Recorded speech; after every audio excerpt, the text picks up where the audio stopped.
বাংলাদেশে নতুন একটি ঘটনা ঘটে গেল গাজীপুর সখীপুর এলাকায়। সখীপুরে এক বড় ভাই নিয়ে এসেছে এক দৌলতদিয়া পতিতালয় থেকে একটি পতিতা মেয়েকে বিয়ে করে নিয়ে এসেছে। সে পতিতা বিয়ে করার পরে সেই ভাই কি কতটুকু সুখী আছে এবং কি তার এলাকার লোকজন কতটুকু কি বলে, আজকে পুরো ভিডিওর মাধ্যমে আমরা আলোচনা করব। সবাই ভিডিওর পাশে থাকবেন। আসসালামু আলাইকুম আঙ্কেল। ওয়ালাইকুম আসসালাম। আঙ্কেল কেমন আছেন? আলহামদুলিল্লাহ বাবা। আঙ্কেল, এই যে আপনাদের এলাকায় যে একটি ভাই যে একটা কাজ করলো, একটি মেয়েকে যে নিয়ে আসছে বিয়ে শাদী করি, আমি শুনছি সেই মেয়ে নাকি পতিতা। আসলে এটা বলা ঠিক না, যত ওনার সামনে আছে অনেকে মন খারাপ করবে, তারপরে বলি। এখন এইটাতে আপনাদের কি কতটুকু কি মনে করেন?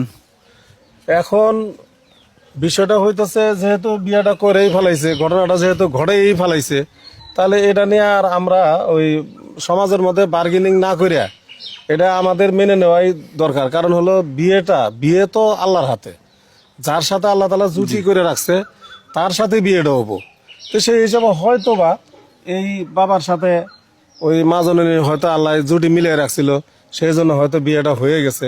এখন যেহেতু বিয়েটা হয়ে গেছে, অতএব এটা নিয়ে আমরা আর ওই কানা ঘুষা না কইরা এটা মেনে নেওয়াই দরকার। আমি ব্যক্তিগতভাবে মনে করি। আচ্ছা, এই ছেলে আপনি কি হয়? এই ছেলে আমার এমনি রক্তের সম্পর্কের কেউ না, আমার পাশের বাড়ির ছেলে, মানে সম্পর্কে ভাতিজা লাগে আর কি। ও, তাহলে আপনি কি বউ দেখতে আসছেন নাকি আমার মতন? না, বউ তো আসলে সকালেই দেখা হয়েছে, তা ওরা মানে বললো যে একটা সাংবাদিক বলে আসবে, সেই জন্য আর কি বললো যে কাকা আপনি একটু সাথে থাকেন, সাংবাদিক আসবে, কি না কি বলবো না বলবো এই আর কি।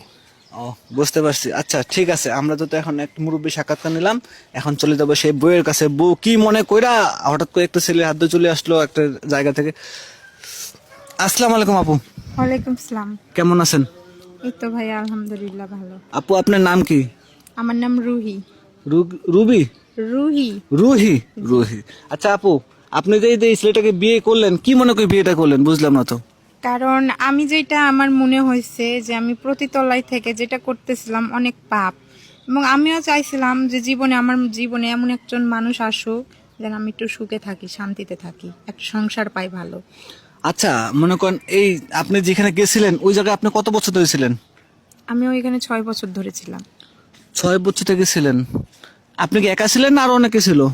আরো অনেক মেয়ে আছে ওখানে। আচ্ছা, আমি শুনছি কি জানেন, ওইখানে নাকি যে একবার মানে যে একবার যায় সে কখনো ফিরে আসতে পারে না। আপনি কিভাবে আসলেন? উনি আমার অনেক টাকা দিয়ে নিয়ে আইছে। ও, টাকার বিনিময়। আচ্ছা, ওইখানে আপনি গেলেন কিভাবে? আমার চাচা হয়, আমার আব্বু ছোটতে মারা গেছে আমি যখন ছোট ছিলাম, তো আমার চাচা আমার ওইখানে নিয়ে যে বিক্রি করে দিছিল। ছোট ছিলাম, অতটা বুঝি নাই। ও, দেখছেন সুপ্রিয় দর্শক, ছোটবেলায় তার চাচা নাকি তাকে বিক্রি করে দিয়ে আসছে। এখন চলে যাব সেই ছেলের কাছে আমরা, সেই ছেলে কি মনে করে বিয়ে করলো এবং কি তাকে নিয়ে কি প্ল্যান আছে ভবিষ্যৎ। আসসালামু আলাইকুম ভাইয়া। ওয়ালাইকুম আসসালাম। কেমন আছেন? আলহামদুলিল্লাহ ভালো আছি। আচ্ছা ভাইয়া, মনে করেন বাংলাদেশের সবাই তো চায় একটা সুন্দর একটা মেয়ে থেকে বিয়ে শাদী করতে, কিন্তু আপনি ব্যতিক্রমটা কেন করলেন? কেন একটা পতিতাকে বিয়ে করলেন? তার অবশ্য কারণ আছে।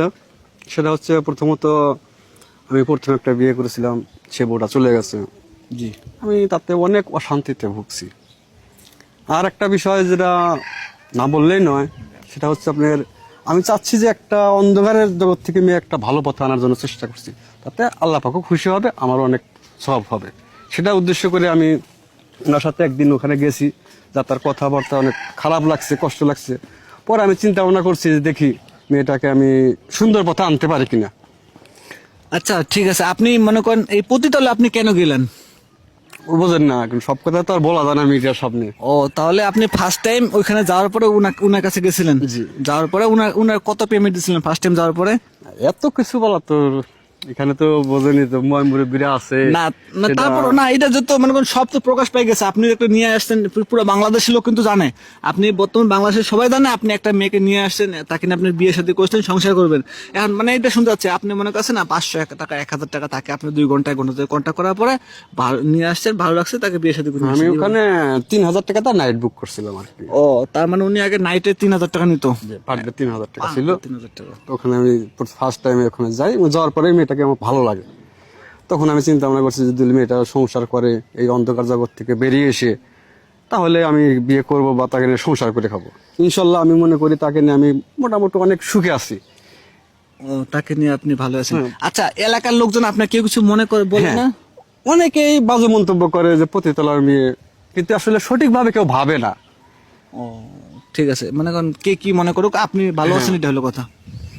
আচ্ছা তাহলে একজন একা মন্তব্য করতেই পারে। আমি যেহেতু একটা পতিতালয় মেয়ে বিয়ে করছি, কিন্তু আমি মনে করি আমি খুব সুখী। আপনি সুখে থাকলে ভালো, মানুষের এলাকার লোক কে কি মনে করুক সেটা আসলে বড় কথা না। সেটাই। এই যে একটা মেয়ে দাঁড়িয়ে আছে, এটা মেয়ে কে? এটা প্রতিবেশী স্বাস্থ্য বোন আর কি। ও চাস্তো বোন, তার কাছে একটু কথা বলি আমি। জি বলেন বলেন। আপু কেমন আছেন? ইনশাল্লাহ আমি ভালো আছি, আপনি ভালো আছেন? এই তো আলহামদুলিল্লাহ। আচ্ছা আপু, এই যে ওই ভাইয়াটা মনে করেন একটা মেয়ে যে নিয়ে আসছে, মেয়েটা কিছু না বলি, এখন আপনি এই বিষয়ে কিছু বলার নাই?